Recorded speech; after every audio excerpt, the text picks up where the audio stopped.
South the border, the mood is grim. Consumer sentiment has plummeted to its lowest point since the summer 2022. The headlines are dominated by massive job cuts. Amazon, Target, UPS, tens of thousands of jobs vanishes into thin air. But look north.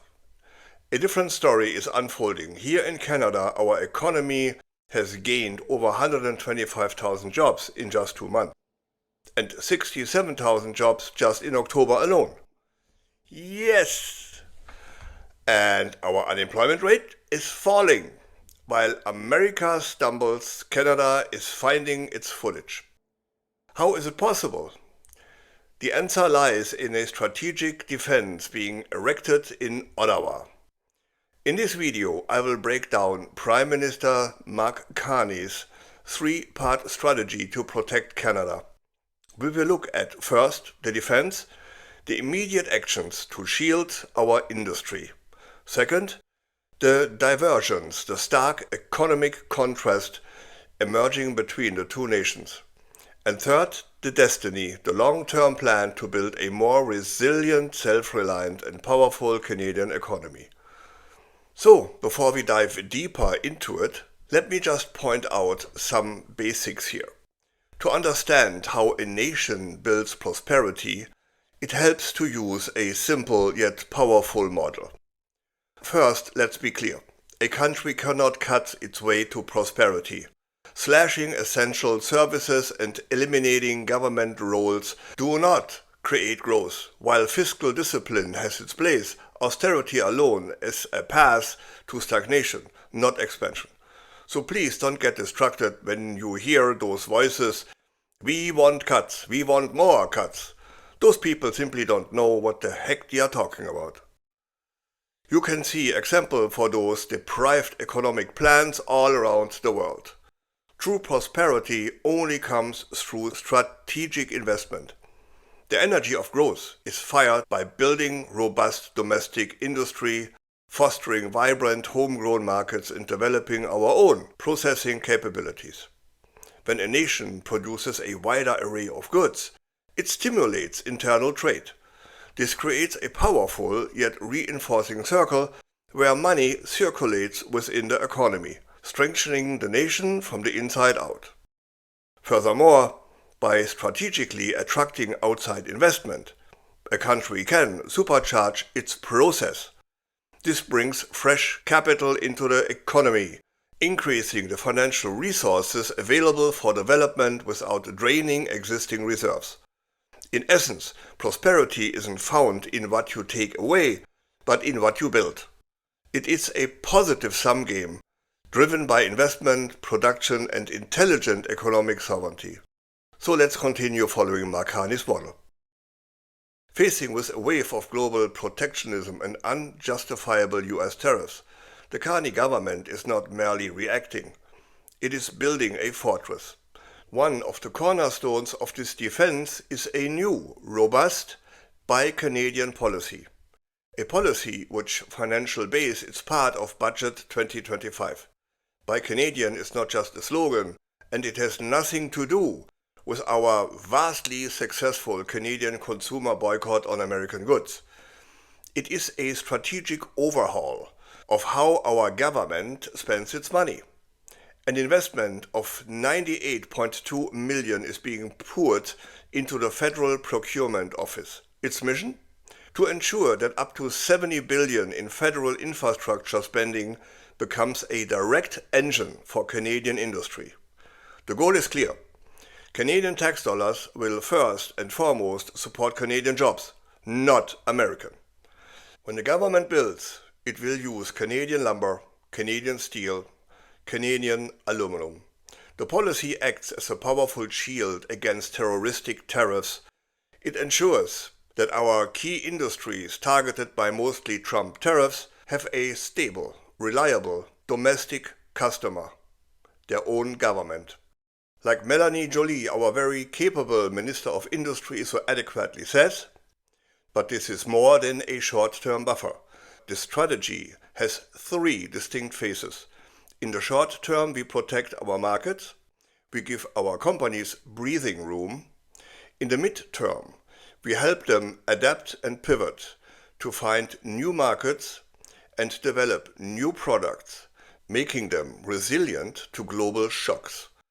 And for the long term, we build a stronger, more self-sufficient domestic market, so our prosperity is not held hostage by the political winds of questionable motivation in Washington.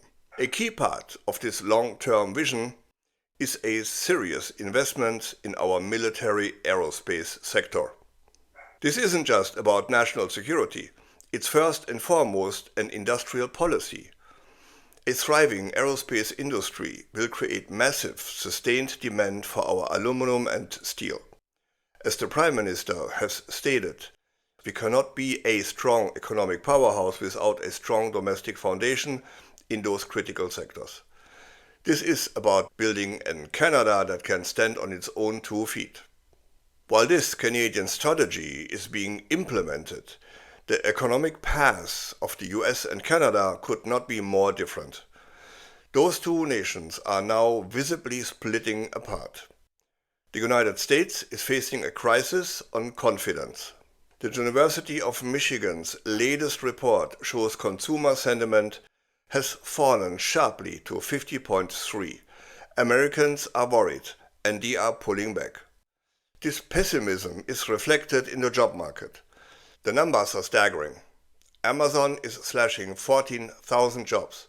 Target is cutting 1,800 jobs. UPS has eliminated a staggering 34,000 jobs.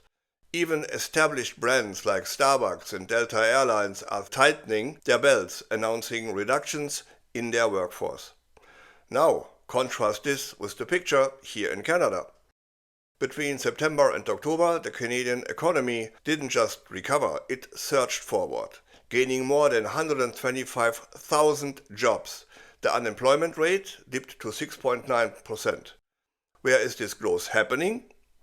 In vital fundamental sectors: wholesale and retail, transportation, warehousing, information, culture, recreation, and the tourism sector. Our tourism sector received an additional boost from Canadians vacationing at home, not in the US.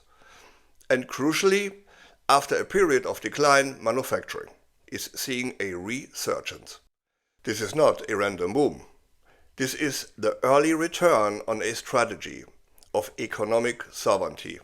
It is a sign of an economy being deliberately reinforced from within.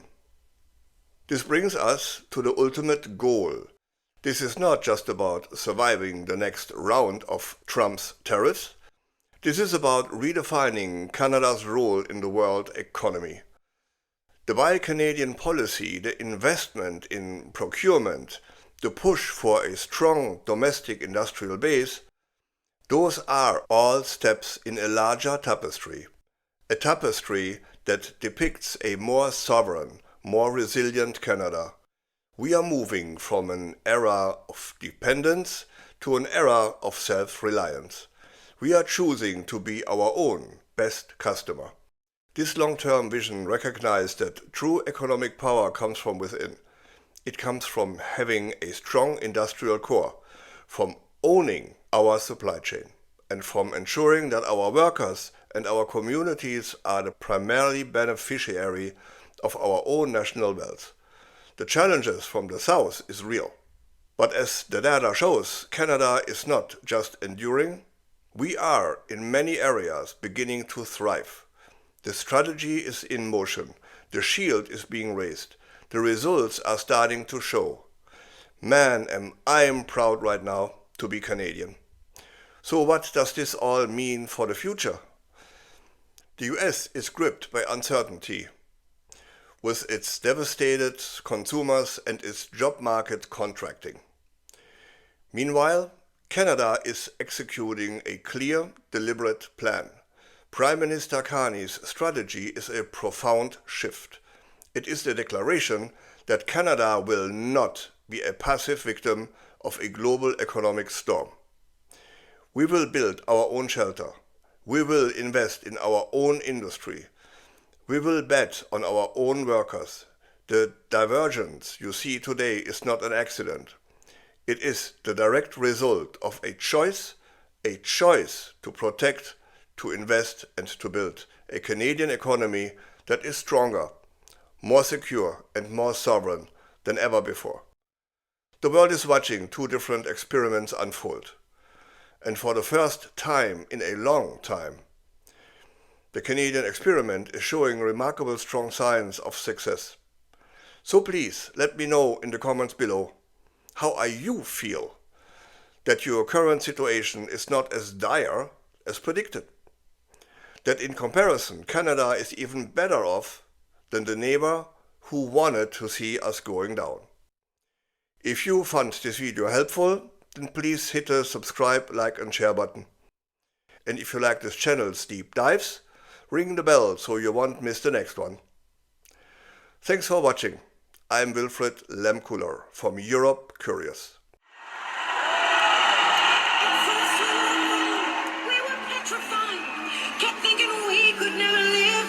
You by our side, and we spent so many nights thinking how you did us wrong. Now we've banded all together. Your tariff made us strong, and so you know you're not so great. There's not a snowball's chance in hell will be your 51st state. You really need our resources for more than we need you, so now just go. Walk out the door. We do not need you. You're not welcome anymore. Weren't you the one who instigated these trade fights? You'll soon grow to regret it when we turn off your lights in the dark. We will survive. As long as we can think and what we know will stay alive. We have all we really need. We can live without your greed. We will survive. We will survive. There's been a change. It's time anew. We're not that fledgling little country stealing all of you. We are now a nation proud that is happy to be free. You didn't realize you gave us our own identity, so now just go. We will survive. As long as we can think and what we know and stay alive. Yeah, but all we really need, we can live without your greed. We will survive. We will survive. We will survive. 51st state, my fucking ass. Go on, Canola.